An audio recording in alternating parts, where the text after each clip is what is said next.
चुनाव परिणाम के बाद जब शरद पवार जी नरेंद्र मोदी जी के पास आए, क्योंकि सबसे तीखे संबंध इन्हीं दोनों में हो गए थे। प्रधानमंत्री नरेंद्र मोदी जी ने अपने कार्यकाल में जिन कुछ नेताओं को उनकी क्षमता या वो जितना डिजर्व करते थे उससे ज्यादा सम्मान दिया और सार्वजनिक रूप से सम्मान दिया, नाम लिया, तो उसमें शरद पवार एक थे। और शरद पवार ने नरेंद्र मोदी जी का कभी बाहर आकर कभी प्रशंसा भी नहीं की, जबकि मुझे अच्छी तरह याद है 75वें वर्ष में जब शरद पवार जी पर पुस्तक जारी हो रहा था और उसमें सोनिया गांधी जी थी, स्वर्गीय डॉक्टर मनमोहन सिंह, किसी ने वैसी प्रशंसा नहीं की जैसे प्रधानमंत्री नरेंद्र मोदी ने उनको राजनीति का सब कुछ कहा जो आज तक किसी ने उनके बारे में नहीं कहा था। और उनके साथ हमेशा अच्छे संबंध उन्होंने बनाए रखा। लेकिन 2019 में उनके कहने के बाद जो फिर अजीत पवार से बातचीत होके जो शपथ ग्रहण समारोह हुआ, उसके बाद जो ये पलटे थे, तब से वो समस्या खड़ी हो गई। और इस बार भी जैसा बाद में खबर आई है कि उनको मालूम था कि हमारे लोग उधर जा रहे हैं, ये सब उनको पता था, ये नहीं था कि उनको पता नहीं था। और पता होने के बावजूद जिस ढंग से उन्होंने बाद में स्टैंड लिया, क्योंकि वो सेकुलर पॉलिटिक्स का सवाल आ गई थी, तो उसके बाद उन्होंने मोदी जी के खिलाफ काफ़ी कुछ बोला भी कि देखो हमको राजनीति का गुरु कहता था, आज क्या कर रहा है, क्या बोल रहा है, बहुत कुछ बोला है उन्होंने। तो शरद पवार जी बुद्धिमान व्यक्ति हैं, उन्होंने उनको लगा है कि हमसे जीवन में भयंकर भूल हुई है और अब अपने पास उपाय है कि बहुत सारे मुकदमे हैं। उस समय भी जो 2019 में जो छापा पारा था ईडी ने, वो बिल्कुल सही छापा था। हम लोगों ने उस पर आर्टिकल्स लिखे थे कि कैसे कोऑपरेटिव में घोटाले हुए सारे थे, मोदी जी आके हाथ पैर जोड़े, फिर खोजबीन हुई, कैसे हुई, क्या हुआ, और वो छापे के बाद कोई कार्रवाई नहीं हुई। हालांकि उससे बीजेपी की बुरी अवस्था, तो बीजेपी शायद अकेले भी बहुमत में आ सकती थी, क्योंकि शरद पवार जी को उम्मीदवार 1-1 लाख से जीत गए उस समय, उसी को इशू बनाकर।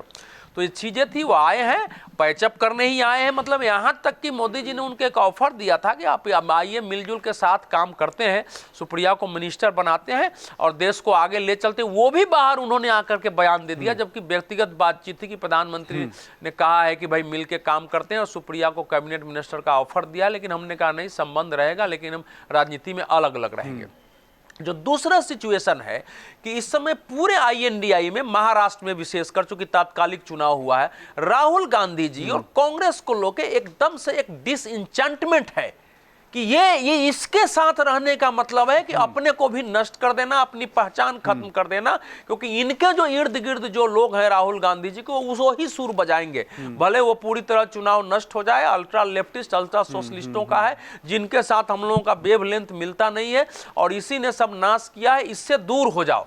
और शरद पवार जी ने, आपको याद है 2022 में कांग्रेस पर एक बहुत अच्छा स्टेटमेंट दिया था। उन्होंने कहा था कि कांग्रेस उस पुराने राजा और जमींदार की तरह है जिसका सब कुछ नष्ट हो जाता है, लेकिन वो दरवाजे पर जो उसका खंडहर बचा हुआ है उसे आके कहता है कि ये भी जमीन मेरा था, यहां तक मेरा राज था, यहां तक था। यही काम कांग्रेस कर रही है। तो कांग्रेस के लोग क्या भाव रहा होगा?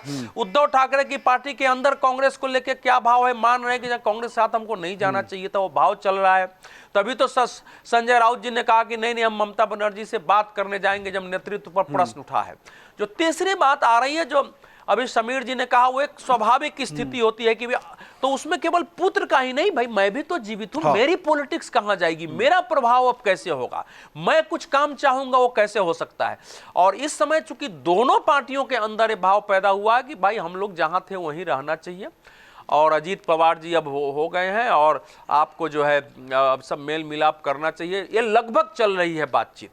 और जो शिवसेना में भी ये चल रही है, नहीं भी करेंगे, जो स्थिति वहां बन चुकी है कि अगर नहीं करते हैं तो संभव है कि अगले सेशन में शरद पवार जी के सारे लोकसभा सांसद एक को छोड़ के यूनाइटेड NDA में चले जाएं। शिवसेना के एक के बारे में कहा जा रहा है कि वो रहे तो रहे, बाकी चले जाएं, तो अपने आप चुकी हो जाएगा और उसमें दल बदल कानून लागू नहीं होगा। तब क्या करेंगे? उसी में फिर आता है कि भैया मुंबई में किसका राज होगा, फलाने में किसका राज होगा।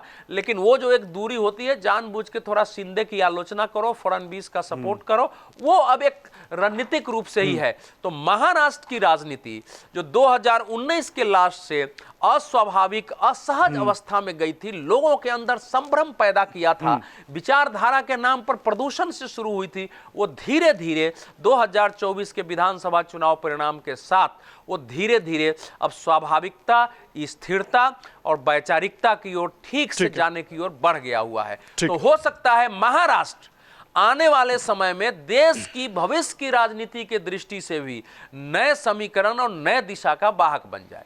अमर उजाला जीवांजलि के सारथी की मदद लें और महाकुंभ में स्नान जरूर करें।